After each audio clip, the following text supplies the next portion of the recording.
Siapa sangka, bambu yang diketahui hanya merupakan bahan mebel dan konstruksi sederhana rumah hunian, di zaman now nyatanya oleh orang Indonesia justru dimanfaatkan untuk membangun jalan tol atas laut.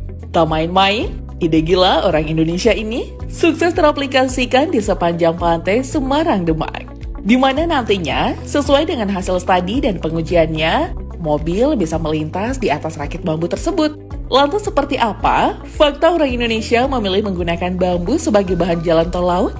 Dan seperti apa fakta tol laut bambu tersebut? Berikut ulasannya. Pada dasarnya, jalan tol konvensional ibarat jembatan panjang perlu ditopang oleh banyak tiang panjang berupa beton.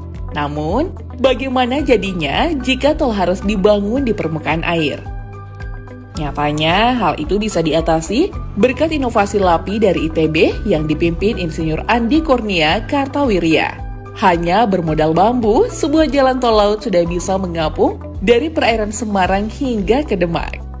Cara kerjanya pun nyatanya tak serumit yang dipikirkan. Batang-batang bambu hanya perlu dirangkai menjadi dua pola. Yang pertama, dirangkai memanjang untuk ditancap sebagai pancang, dan yang kedua, bambu rangkaian untuk dihamparkan seperti layaknya rakit.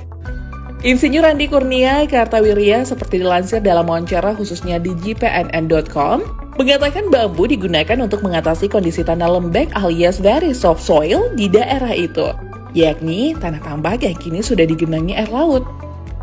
Dia mengatakan tanpa bambu jutaan truk tanah timbunan di area itu tak akan mempan dan akan sia-sia. Dari segi konstruksi, tol laut itu memang memanfaatkan struktur bambu yang bisa mengapung. Karenanya, agar hamparan bisa terbentuk, maka bambu akan dirangkai menjadi layaknya rakit. Pada hamparan rakit itu, kemudian akan disemprotkan pasir setinggi 20 cm dengan menggunakan sistem pada trailing suction hopper. Selanjutnya, setelah pasir merata di atasnya, akan kembali dilapisi dengan rakit bambu. Begitu seterusnya hingga 17 lapisan. Tak main-main, secara keseluruhan, tol laut ini diperkirakan memiliki masa konsesi yang panjang, yakni sekitar 35 tahun. Proyek tol laut Semarang Demak ditaksir akan menelan anggaran 15,3 triliun itu dikabarkan akan menggunakan sangat banyak bambu hingga mencapai 10 juta lebih batang bambu. Bagaimana tidak, proyek yang dibangun untuk pemenuhan jaringan tol Trans Jawa Koridor Pantura itu sesuai dengan perencanaannya akan memiliki luas hamparan rakit bambu 150 meter dengan panjang 60 km. Bambunya pun masih harus dikalikan 17, sesuai dengan lapisan bentangan matras bambu proyek tersebut. Untungnya bambu tak mudah punah dan menjadi tanaman dengan karakter pertumbuhan sangat cepat. Sesuai karakter bambu, setidaknya tanaman dengan nama latin Bambusoidae itu bisa tumbuh 3-10 cm per harinya. Jadi nggak bakal punah tuh bedikers. Tak hanya itu, nyatanya proyek tol laut bermatras bambu ini juga membutuhkan klasifikasi tertentu untuk setiap batangnya. Sesuai keterangan si penemu konstruksi ini, setidaknya bambu yang akan digunakan haruslah yang sudah berusia 3 tahun dengan diameter rata-rata yakni 10 cm. Beruntung, bambu di Indonesia masih sangat melimpah. Terlebih dalam proyek ini, bambu yang dibutuhkan bisa dari segala jenis. Tol laut Semarang Demak yang panjangnya 15,37 mil atau 24,74 km digadang-gadang juga memuat misi kemanusiaan. Bagaimana tidak, Semarang dari tahun ke tahun sudah mengalami berbagai fenomena yang timbul dari laut.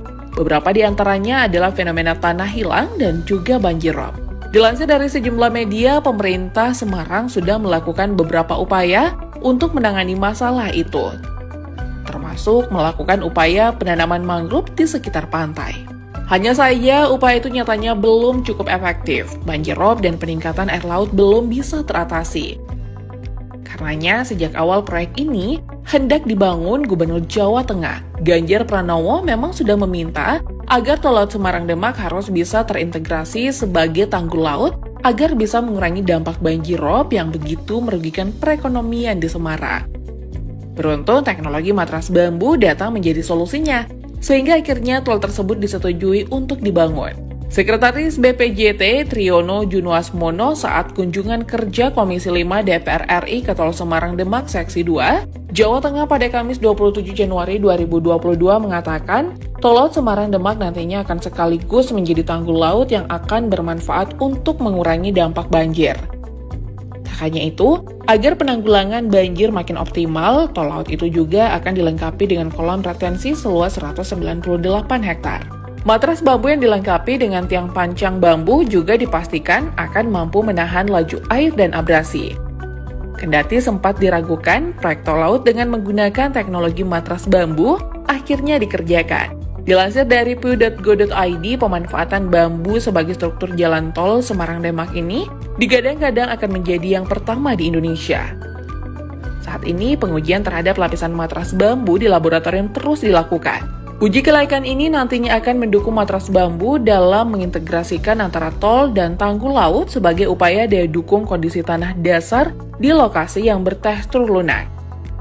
Lebih jauh, teknis pengujian yang dilakukan sendiri terdiri dari 2 jenis, yaitu uji tarik sistem matras bambu dan uji lentur pada sistem matras bambu yang akan ditanam di tanah lunak. Pihak PUTR juga menyebut tujuan pengujian adalah untuk mengetahui bagaimana reaksi dari bambu yang dirangkai menjadi kesatuan matras jika mengalami gaya tarik dari arah horizontal serta gaya tekan pada arah tegak lurus saat digunakan.